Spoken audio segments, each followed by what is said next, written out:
Hello നമസ്കാരം. എല്ലാവർക്കും aspirants പീഡിയയുടെ പുതിയൊരു വീഡിയോയിലേക്ക് സ്വാഗതം. നിങ്ങൾ ഈ ചാനൽ ആദ്യമായിട്ടാണ് കാണുന്നതെങ്കിൽ ദയവായി സബ്സ്ക്രൈബ് ചെയ്യുക. ഇന്നത്തെ വീഡിയോയിൽ കുറച്ച് സാമൂഹികക്ഷേമ പദ്ധതികളാണ് നമ്മൾ നോക്കുന്നത്. അപ്പോൾ നമുക്ക് വീഡിയോയിലേക്ക് കടക്കുന്നതിന് മുമ്പേ കഴിഞ്ഞ ദിവസം നിങ്ങൾക്കൊരു കറണ്ട് അഫയേഴ്സ് ചോദ്യം തന്നിട്ടുണ്ടായിരുന്നു. അതിൻ്റെ ഉത്തരം എന്താണെന്ന് നോക്കാം. ചോദ്യം ഇതായിരുന്നു: ഏത് നവോത്ഥാന നായകൻ്റെ ജീവിതം പ്രമേയമാക്കി നിർമ്മിക്കുന്ന ചിത്രമാണ് കതിരവൻ? ഇതിൻ്റെ ഉത്തരം അയ്യങ്കാളി എന്നതാണ്. അപ്പോൾ ശരി, നമുക്ക് ഇന്നത്തെ വീഡിയോയിലേക്ക് കടക്കാം. ആദ്യ ചോദ്യം: സംസ്ഥാനത്ത് സ്ത്രീകൾക്ക് സുരക്ഷ ഒരുക്കുക എന്ന ലക്ഷ്യത്തോടെ കേരള സംസ്ഥാന വനിതാ വികസന കോർപ്പറേഷൻ ആരംഭിച്ച 24 മണിക്കൂറും സേവനം ലഭ്യമാക്കുന്ന എമർജൻസി സംവിധാനം ഏത് എന്നതാണ് ചോദ്യം. ഉത്തരം മിത്ര 181 ഹെൽപ്പ് ലൈൻ. 181 എന്ന ടോൾ ഫ്രീ നമ്പറിലൂടെ എല്ലാ മേഖലകളിലെയും വിവരാന്വേഷണവും അത്യാവശ്യ സേവനങ്ങളും കേരളത്തിലെ വനിതകൾക്ക് ലഭ്യമാക്കുന്ന ഒരു പദ്ധതിയാണിത്. അടുത്ത ചോദ്യം: ഡിമെൻഷ്യ അൾഷിമേഴ്സ് ബാധിതരായ വയോജനങ്ങൾക്കായി സാമൂഹിക നീതി വകുപ്പ് ആരംഭിച്ച പദ്ധതി ഏത്? ഉത്തരം ഓർമ്മത്തോണി ഡിമെൻഷ്യ സൗഹൃദ കേരളം. ഓർമ്മത്തോണി എന്ന പദ്ധതി ഉദ്ഘാടനം ചെയ്തത് 2024 ഫെബ്രുവരി 15-ാം തീയതിയാണ് എന്ന് ഓർത്തേക്കുക.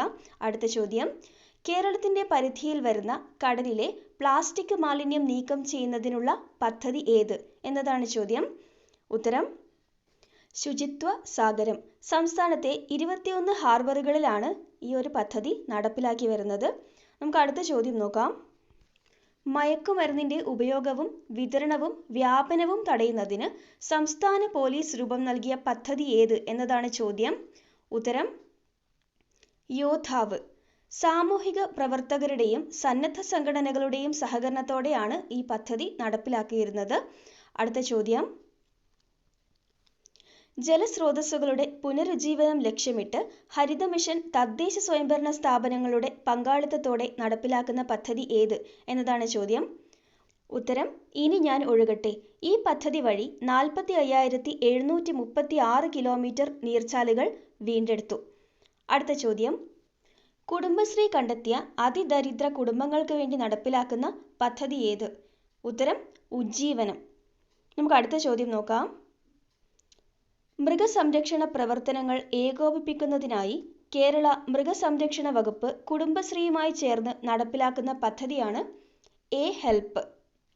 അടുത്ത ചോദ്യം: ഓൺലൈൻ കുറ്റകൃത്യങ്ങളെക്കുറിച്ചും ചൂഷണങ്ങളെ പറ്റിയും കുട്ടികളെ ബോധവൽക്കരിക്കുന്നതിനായി കേരള പോലീസും ബച്പൻ ബച്ചാവോ ആന്തോളൻ സംഘടനയും സംയുക്തമായി നടപ്പിലാക്കുന്ന പദ്ധതിയാണ് കൂട്ട്. അടുത്ത ചോദ്യം: സ്ത്രീകളിൽ ആത്മവിശ്വാസവും അവബോധവും വളർത്തിയെടുത്ത് മുഖ്യധാരയിലേക്ക് കൊണ്ടുവരുന്നതിന് യുവജനക്ഷേമ ബോർഡ് ആവിഷ്കരിച്ച പദ്ധതിയാണ് അവളിടം. അടുത്ത ചോദ്യം: സോഷ്യൽ മീഡിയ വഴിയുള്ള അതിക്രമങ്ങൾക്കെതിരെ കേരള സംസ്ഥാന പോലീസ് മേധാവിയുടെ നേതൃത്വത്തിൽ രൂപീകരിച്ച പദ്ധതി ഏത് എന്നതാണ് ചോദ്യം. ഉത്തരം അപരാജിത ഓൺലൈൻ. സ്ത്രീകൾക്കും കുട്ടികൾക്കുമെതിരെ സോഷ്യൽ മീഡിയ വഴി വർദ്ധിച്ചു വരുന്ന അതിക്രമങ്ങൾ തടയുന്നതിനും നടപടികൾ സ്വീകരിക്കുന്നതിനുമായാണ് ഈ പദ്ധതി നടപ്പിലാക്കുന്നത്.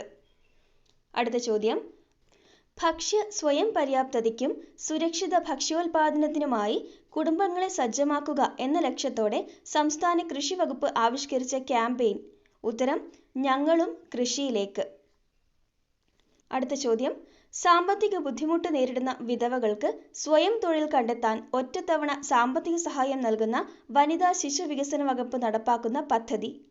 ഉത്തരം സഹായഹസ്തം. നിരാലംബരായ 55 വയസ്സിന് താഴെയുള്ള വിധവകൾക്കാണ് സഹായഹസ്തം വഴി ആനുകൂല്യം ലഭിക്കുന്നത്. അടുത്ത ചോദ്യം: രാത്രികാലങ്ങളിൽ പൊതു ഇടങ്ങളിലോ വീടുകളിലോ ഒറ്റപ്പെട്ടു പോകുന്ന സ്ത്രീകൾക്ക് സുരക്ഷ ഒരുക്കാനായി കേരള പോലീസ് നടപ്പിലാക്കുന്ന പദ്ധതി ഏത്? ഉത്തരം നിഴൽ. 112 എന്ന നമ്പറിൽ ലഭിക്കുന്ന വിവരത്തിൻ്റെ അടിസ്ഥാനത്തിൽ അതത് സ്ഥലങ്ങളിലെ പോലീസ് സ്റ്റേഷനുകളുടെ സഹായം ലഭ്യമാക്കുന്നതാണ് ഈ പദ്ധതി. മുതിർന്ന പൗരന്മാർക്കും ഈ പദ്ധതി വഴി സേവനം ലഭിക്കുന്നതാണ്. അടുത്ത ചോദ്യം: പൊതുവിതരണ വകുപ്പും ജലവിഭവ വകുപ്പും ചേർന്ന് റേഷൻ കടകളിലൂടെ 10 രൂപയ്ക്ക് കുടിവെള്ളം വിൽക്കുന്ന പദ്ധതിയാണ് സുജലം. പൊതുമേഖലാ സ്ഥാപനമായ ഇറിഗേഷൻ ഇൻഫ്രാസ്ട്രക്ചർ ഡെവലപ്മെന്റ് കോർപ്പറേഷന്റെ കീഴിൽ ഉൽപ്പാദിപ്പിക്കുന്ന ഹില്ലി അക്വ എന്ന കുപ്പിവെള്ളമാണ് വിൽപ്പന നടത്തുന്നത്. അടുത്ത ചോദ്യം: സർക്കാർ സ്കൂളുകളിലെ അടിസ്ഥാന സൗകര്യങ്ങൾ ശക്തിപ്പെടുത്തുന്നതിനും പഠന നിലവാരം മെച്ചപ്പെടുത്തുന്നതിനുമായി കേന്ദ്ര വിദ്യാഭ്യാസ മന്ത്രാലയം നടപ്പിലാക്കുന്ന പദ്ധതി ഏത്? ഉത്തരം വിദ്യാഞ്ജലി. ഇന്നത്തെ വീഡിയോയിൽ നമ്മൾ ഇത്രയും സാമൂഹികക്ഷേമ പദ്ധതികളാണ് നോക്കുന്നത്. അടുത്ത വീഡിയോയിൽ നമുക്കിതിൻ്റെ ബാക്കി നോക്കാം. അപ്പോൾ ഇന്നത്തെ വീഡിയോ എല്ലാവർക്കും ഇഷ്ടമായെന്ന് കരുതുന്നു. ഇഷ്ടമായാൽ ലൈക്ക് ചെയ്യാനും ഷെയർ ചെയ്യാനും സബ്സ്ക്രൈബ് ചെയ്യാനും മറക്കരുത്. അടുത്തൊരു വീഡിയോയിൽ കാണാം. Thanks for watching.